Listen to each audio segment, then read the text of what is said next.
Deixa eu dizer que te amo, deixa eu gostar de você. Deixa eu dizer que te amo, deixa eu gostar de você. Minha querida Goiânia, é aqui que eu quero viver. Minha querida Goiânia, é aqui que eu quero viver. Muito amor, Goiânia. Deixa eu dizer que te amo, deixa eu gostar de você. Deixa eu dizer que te amo, deixa eu gostar de você. Daqui eu não quero sair, daqui eu não vou mais fugir. Goiânia, querida Goiânia, eu quero... Eu vou chamar um grande apoiador do fórum, um grande visionário, comprometido com o novo urbanismo, com o conceito, e que colabora muito para a nossa realização de sonhos. É muito interessante o que a gente falou aqui de sentimento de pertencimento, porque quando eu olho aquela nuvem, coloca a nuvem para mim, por favor, novamente aqui na tela. Quando eu olho para a nuvem, é o reflexo de toda essa constelação. Esse distanciamento, essa falta de pertencimento. Então,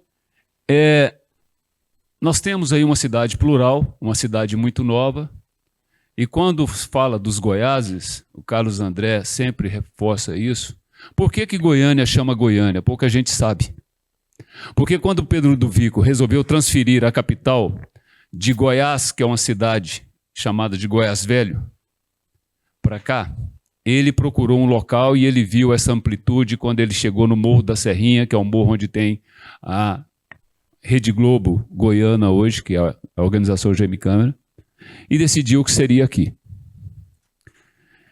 E aí contratou o Atílio, que na época era um arquiteto que respirava o conceito de cidades-jardins da Europa, e fez o primeiro traçado da cidade que coincidia com o manto de Nossa Senhora. Então nascia a Praça Cívica, estendia Araguaia, Tocantins, até a Paranaíba. E cortado por eixos da Rua 3, da Rua 4, da Anhanguera. E o Atílio não recebeu pela encomenda, pela burocracia governamental. Então, o Atílio, muito amigo do Pedro, falou, chega, eu não aguento isso aqui, deixou o projeto. E alguns empreendedores já à época falou, deixa que a gente assume isso.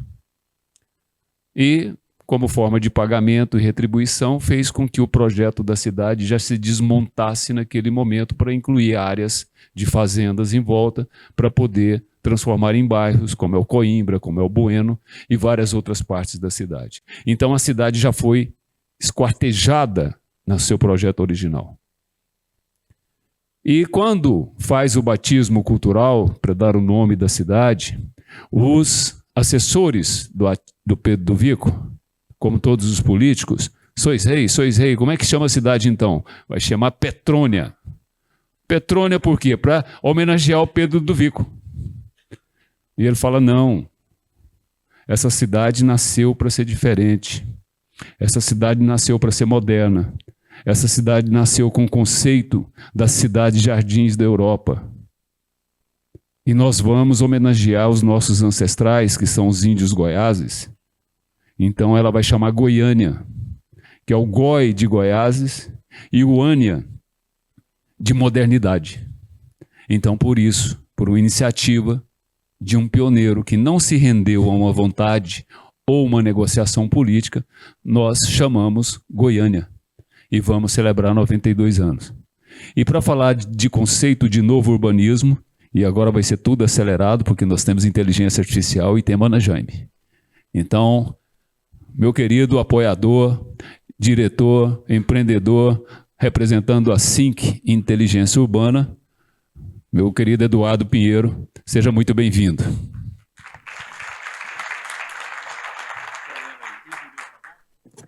Vinte minutos. Então, 20 minutos cravado. Pode colocar aí. Bom dia, gente. Falar acelerar de Goiânia não é a vida que a gente quer, né, Marcos? Não, não é. Mas vamos lá. Não vou gastar tempo, então, para falar da SINC nesse momento, mas aqui a gente fala de conhecimento, inovação, natureza e qualidade, são os pilares do desenvolvimento nosso. E a naturbanidade é isso, é juntar a natureza, o urbano e a comunidade e realmente criar cidade para as pessoas.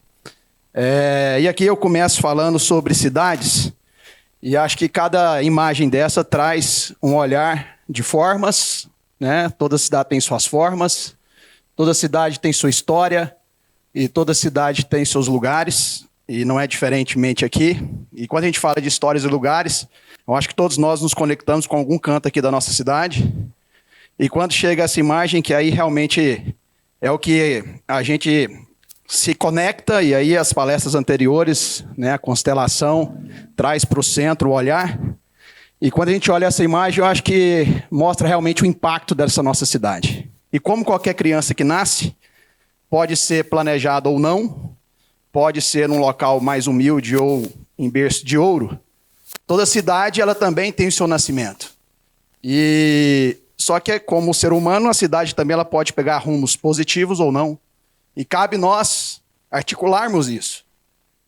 E aí a gente vai nessa cidade criança, que era Goiânia, logo no seu nascedouro, né, como o Marcos falou da história, a gente vê que Goiânia foi uma cidade desenhada, projetada, desenhada, perspectivada pelos arquitetos, pelo Atílio. E é isso que a gente traz, esse conceito europeu. Europeu por quê? Né? Porque Atílio Corrêa Lima tinha, de fato, estudado, passado uma temporada na Universidade de Paris. Então ele foi beber da água do urbanismo europeu.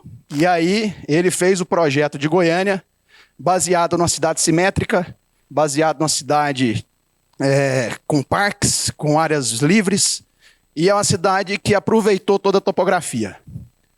Veio Armando de Godoy e redesenhou o setor sul, Marcos.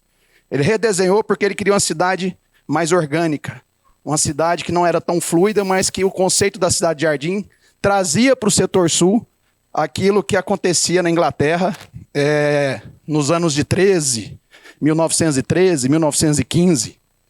E Atílio, então, ou Armando, então, traz o setor sul redesenhado ali na década de 30. Publicidade, né? Goiânia foi uma cidade planejada e foi vendida, né? Então, o governo do estado precisava vender para poder materializar esse sonho. Então, esses são os primeiros cartazes da divulgação de Goiânia, né? Conectando Goiânia com o Brasil, mostrando para o Brasil as potencialidades de Goiânia. E a cidade do Art Deco, né? Eu acho que essa é a grande marca nossa, é o Art Deco. E escondido através das fachadas das lojas no centro de Goiânia, que é um resgate que nós temos que fazer. Mas é o maior acervo de Art Deco do Brasil. Então a gente precisa realmente resgatar isso como uma grande essência nossa. São raízes de Goiânia. E aí a gente fala aqui de saudade e felicidade, né? E essas duas palavras são extremamente importantes na nossa língua. E elas não vivem dissociadas. A gente só tem saudade do que fez feliz, né? Não tem como ter saudade do que não fez a gente feliz. E como é que a gente fala de cidade se não falar de felicidade e essa felicidade que nós queremos? Então aqui eu falo só uma provocação, que foi a verticalização das cidades. Acho que São Paulo, na década de 50, explodiu. Só que São Paulo tinha muito mais de 200 anos, né? E aí quando a gente olha essa imagem, que cidade que é essa? Né? A gente pergunta, quem não conhece fica sempre com a dúvida. E esta cidade? Qual cidade que é essa? As cidades começaram a se parecer uma com as outras. Umas maiores, outras menores. E aí Jaime Lerner já começa a trazer algumas visões disso. E nós vamos falar muito de Jaime Lerner aqui, não porque a Ana está aqui, Ana, mas pelo entusiasmo que nós temos por ele. A gente tem um grande urbanista aqui, que mais na frente eu falo dele também. Mas Jaime veio falando, a gente começou a virar parente daquele cara que é o nosso vizinho do elevador. E aí, qual que é essa felicidade? Nós temos essa felicidade hoje? Essa é uma provocação. E aí quando a gente olha essa imagem em 2019,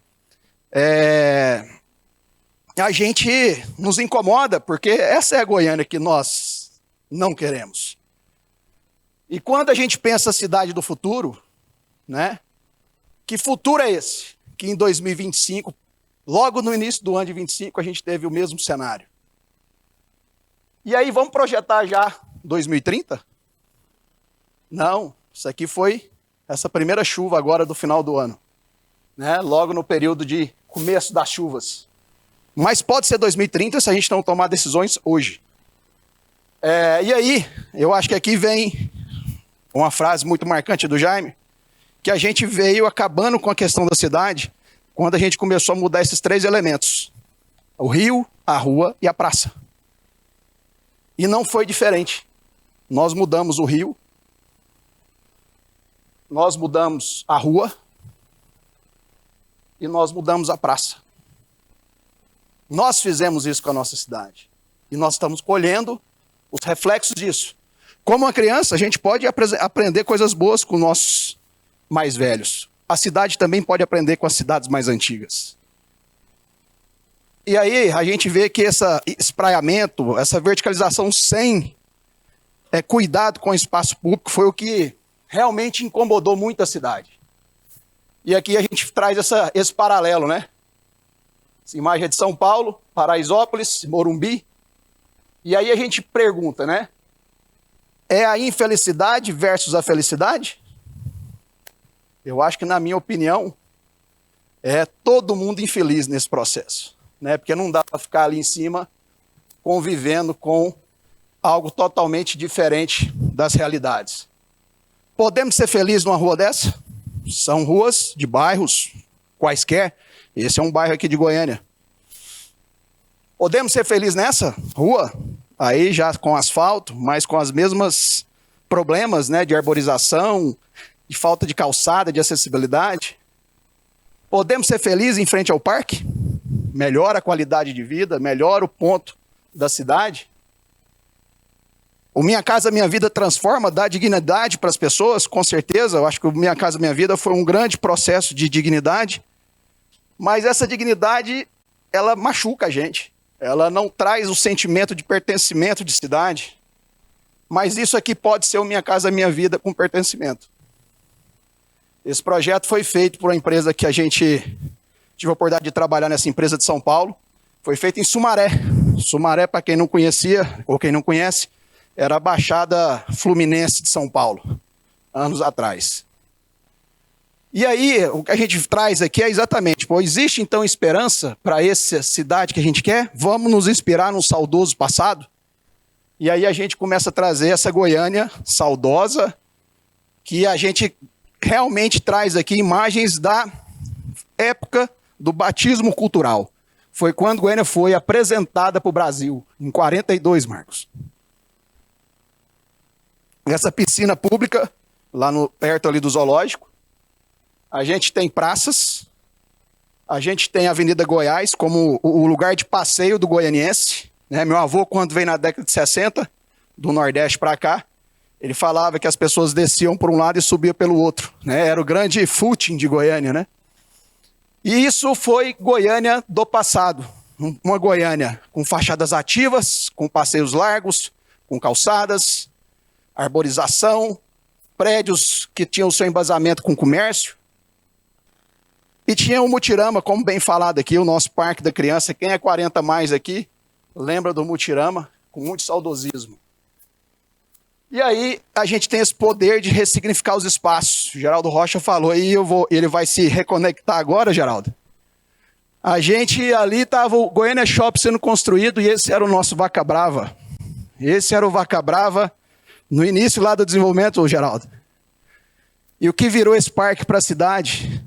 Então, o poder transformador nosso, ele é muito grande. E isso que a gente tem que fazer é o resgate dos locais públicos. E por que reunir pessoas ficou tão difícil? Isso que foi falado mais cedo aqui, parece que a gente orquestrou as palestras, mas não tem nada a ver, cada um fez a sua. Mas por que ficou tão difícil? Porque a gente começou a ficar empilhado, a gente começou a conviver com elevador e ninguém tem pertencimento do edifício que mora. Ah, eu moro no edifício tal. Não, mas eu morava no setor sul. Eu morava na Campininha, eu morava no centro de Goiânia, eu morava no Jaó. Então, são pertencimentos. Eu sou nascido no Parque das Laranjeiras, então a gente tem saudosismos, né? E aí esse sentimento de pertencimento, que é o que a gente tanto fala, que o mercado imobiliário tem a obrigação de resgatar. Nós não podemos fazer cidades ou bairros ou empreendimentos que não gerem pertencimento. E aí vem o novo urbanismo. Então o Marcos traz esse tema do novo urbanismo. É de uma fonte que a gente vem bebendo desde 2016. participado de congressos locais, nacionais, e também tive a oportunidade de ir no Novo Urbanismo nos Estados Unidos. E o que fica claro é que o Novo Urbanismo foi um movimento de arquitetos e urbanistas americanos cansados com a cidade, cansados com o rumo que a cidade virou depois do pós-guerra, do rodoviarismo e a cidade para os carros. E aí esses arquitetos se juntaram e fizeram, como diz, um pacto para novos projetos. Como fazer a cidade para as pessoas. Aqui é um exemplo de Celebration, foi o primeiro bairro feito pela Disney, lá perto de Orlando, nos conceitos de novo urbanismo na década dos anos 90.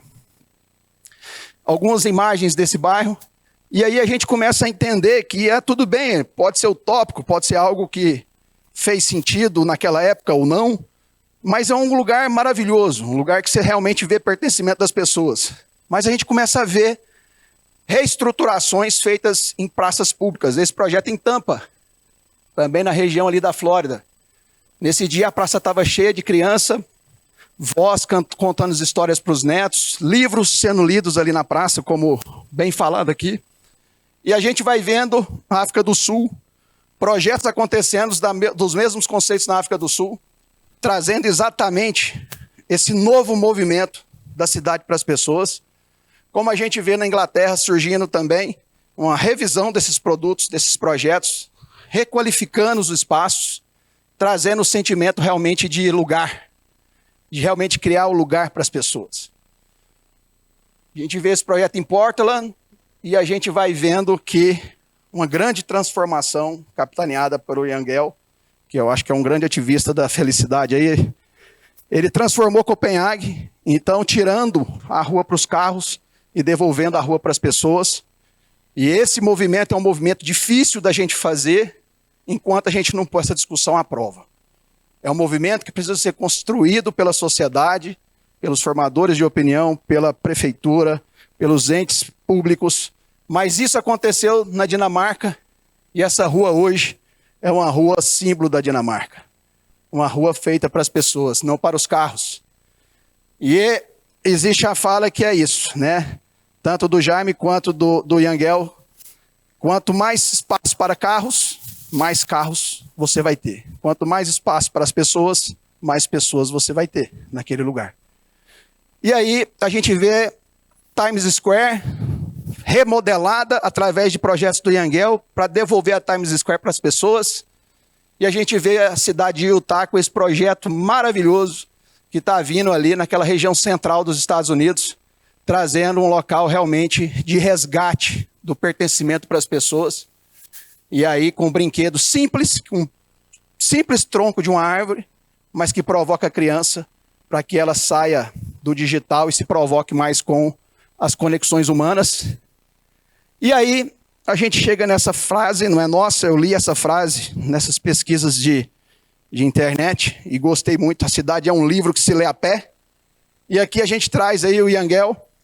Esse livro é uma sugestão para quem quiser, na Amazon, inclusive você pode comprar a versão em português, maravilhoso. Mas ele fala que é o seguinte, primeiro a vida, ou seja, as pessoas, depois os espaços, depois o edifício. Se a gente inverter isso aí não vai funcionar. E nós estamos invertendo isso. E outra coisa é que a vida acontece entre os edifícios e não dentro dos carros. Eu acho que essa provocação simplifica um pouco o pensamento dele. E aí vem Carlos Moreno com a discussão da cidade de 15 minutos, apoiado pela prefeita de Paris, Anne Hidalgo. E ele realmente tem, esse livro também tem à venda na Amazon, Cidade de 15 Minutos, que na verdade a gente fala de bairros de 15 minutos, né? E aqui parece que foi planejado, mas essa palestra ele fez no Congresso de Novo Urbanismo, que a gente participou no mês passado em São Paulo. E ele trouxe isso, eu lembrei demais do professor Celso no dia, que ele trouxe. A regeneração urbana ela é baseada na inteligência ancestral, na adaptativa e na artificial. Então isso é a teoria, na visão dele, da regeneração urbana. E ali a cidade de 15 minutos, ou seja, em 15 minutos você faz tudo a pé ou de bicicleta, numa distância de 1.200 metros. E eu tentei resumir com a minha visão, o que seria essas inteligências. Para mim, ancestral é pertencimento. Raízes trazem pertencimento. E é o que a gente falou aqui mais cedo, né? De ter reorganizar nossas raízes, trazer isso para aflorar. A adaptativa é envolvimento. Quanto mais você envolve, mais você se reorganiza, mais você se adapta às pessoas, à cidade, mais você melhora. E artificial, na minha visão, é rejuvenescimento. Tecnologias são feitas para isso. São feitas para que a gente possa sair dessa mesmice que a gente se encontra, e dados estão aí para nos rejuvenescer. E rejuvenescer as cidades. E aí um exemplo de Paris, hoje. E aqui são notícias recentes de Goiânia, onde a gente vê que é a cidade que menos usa ônibus, questão do nosso rio que foi canalizado, e a questão de mais uma praça, de mais uma praça que está sendo aberta para dar mais espaço para os veículos, né? Ali no final da T9 com 85. Vamos lá. E Goiânia já foi uma cidade de 15 minutos, porque quando a gente coloca o centro da Praça Cívica no eixo dessa circunferência, a gente vê que Goiânia, nesses 15 minutos a pé, que é o nosso centro histórico, a gente tinha o Liceu de Goiânia, os mercados da 74 e o Mercado Central, tinha o Estádio Olímpico, a gente tinha praças, parques, o Parque dos Buritis foi o nosso primeiro parque de Goiânia. A gente tinha tudo nessa caminhada de 15 minutos. E o que a gente fala? Estou acabando. Mais alguns slides, mas vai rápido agora. E quando a gente faz um cenário só de provocação dos bairros de 15 minutos e coloca no centro de cada ponto estratégico desse bairro essa mesma circunferência, a gente vê que a matemática explica muito para nós. A gente começa a criar pontos de conexão entre bairros. O que nós temos que preparar é a cidade ou os bairros para as pessoas. E é isso que está acontecendo, essa transformação, visão, mundo. E aqui a gente traz essa questão do Jaime de falar que a tartaruga realmente é o melhor ser, porque ela faz tudo sem precisar sair de casa, né? Numa simples caminhada, ela mora, estuda, trabalha e se diverte. Vamos nessa provocação. E aí o Brasil? Pô, Eduardo, você só traz aqui coisas do mundo afora? Isso é utopia demais para nós? Será que isso chega um dia no Brasil? Será que o Brasil está preparado para isso? E o Brasil vem fazendo isso em cidades não capitais. Em cidades como essa, que vem transformando o jeito de viver das pessoas, porque são cidades ou empreendedores que cansaram do mesmo, né? E eu vou trazer alguns exemplos. Exemplos de Palhoça em Santa Catarina. Fora da ilha, no continente, contra uma Florianópolis, que é a grande vedete do nosso Rio de Janeiro atual, né? Florianópolis. Está aqui Pedra Branca, o percussor disso, do novo urbanismo, aqui no nosso Brasil. E nós vamos ver o que é a cidade para as pessoas de fato. Pelotas, Rio Grande do Sul. Também tivemos lá, visitando esse projeto, Parque Una. A gente vê eles replicando esse projeto em Uberlândia. Lógico, cada um com as suas adaptações, cada um com as suas linguagens da época, do local. Mas é um bairro totalmente planejado, construído na integralidade. Não é deixar esse bairro ser explorado organicamente, mas pensar ele no todo. A gente vê lá Santa Catarina também, o Viva Parque em Porto Belo, vê Joinville acontecendo, e a gente tem aqui agora em Pinhais, lá pertinho da Ana, do ladinho de Curitiba, o Parque Autódromo também, outro projeto nesses conceitos, foi um dos últimos projetos de participação do Jaime no desenvolvimento, enquanto vivo. E aí a gente vem com as imagens das pessoas. Então é isso. Isso é a vida acontecendo no Brasil hoje. Isso está acontecendo lá em Palhoça, isso está acontecendo no Parque Una. São imagens reais de um final de semana, onde as pessoas se encontram, resgatam o espaço público, faz atividades culturais, tem as festas tradicionais, tem as festas de época. Isso vai acontecendo de forma genuína, onde as crianças, de fato, voltam a ter vidas seguras. E a cultura como base de tudo. E o senso de comunidade, o senso ao esporte, tudo isso faz parte do dia a dia. O que a gente quer é voltar a ser feliz e pertencer a esse local que a gente ama. Então isso é o que está acontecendo no Brasil afora.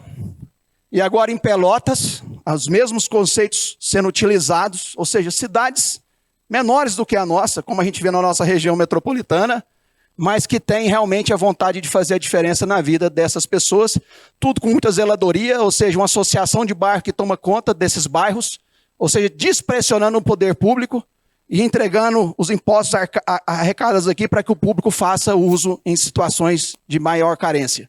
E aqui, gente, só para concluir, isso está chegando próximo da gente, o que a gente quer é juntar o urbanismo, o paisagismo, a arquitetura e as pessoas. Isso está acontecendo no mundo, isso está acontecendo no Brasil, nesses locais, nessas cidades que a gente falou. E a gente tem, de fato, agora um grande propósito, que é realmente trazer isso para a nossa região metropolitana. E é o que a gente acredita. O que a gente acredita nessa evolução dos empreendimentos é numa região onde a gente possa desenvolver não só um bairro, mas uma cidade, e entregar essa cidade para as pessoas e para toda uma região. Isso vira um lugar de destino da situação, né? Como lá em Pedra Branca, já teve evento com 8.000 pessoas que saem da ilha para poder viver a experiência de Pedra Branca. E a gente trouxe esses craques do urbanismo, da arquitetura e do paisagismo para prototipar esse bairro aqui na nossa região metropolitana. E o Luiz Fernando, ia falar dele agora, lá quando eu citei o Jaime. Se o Jaime foi para Curitiba e foi para o Brasil o que ele é, o que ele foi e sempre será, eu acho que para Goiânia e para Goiás, o Luiz Fernando é tão grande quanto o Jaime. Para nós, nós precisamos resgatar e realmente entender que nós temos um dos grandes urbanistas do mundo aqui dentro de Goiás, fazendo história também, que é o nosso amigo Luiz Fernando Teixeira. E a gente trouxe isso, ou seja, trazer naturbanidade para isso, criando o Cidade do Amanhã, aonde em Aparecida, numa área de 310 hectares, a gente tem um desenvolvimento urbano. Pô, Eduardo, 310 hectares, a gente está falando de uma área maior do que o setor sul, de maior do que o setor marista. A gente está trazendo um desenvolvimento totalmente planejado, aonde a gente devolve a cidade para as pessoas, coloca o carro no seu lugar, valoriza o ciclista e projetamos a cidade do amanhã, prototipamos a cidade do amanhã, que vem para preencher esse local, essa cidade, trazendo realmente o resgate dos parques abertos ao público, dos parques lineares, trazendo a fachada ativa dos prédios, devolvendo a cidade para pedestre e para o ciclista e trazendo realmente o nosso grande vontade de devolver a cidade para as pessoas. E já temos um terreno em Goiânia também, perto do Aldeia do Vale, para poder fazer um bairro nessas mesmas características. E só para concluir, a gente tem isso como um mantra nosso lá, dentro da SINC. Uma pessoa muda uma família muda uma comunidade ou transforma, uma comunidade muda um bairro e um bairro muda uma cidade. Nós não temos dúvida. Agora começa com pessoas e termina na cidade. E eu acho que essa é a mensagem que eu passo para todos vocês, para a gente realmente construir a Goiânia que queremos. Fica aqui o meu contato no QR Code, tem meu telefone, tem meu e-mail, e eu fico à disposição de todos vocês.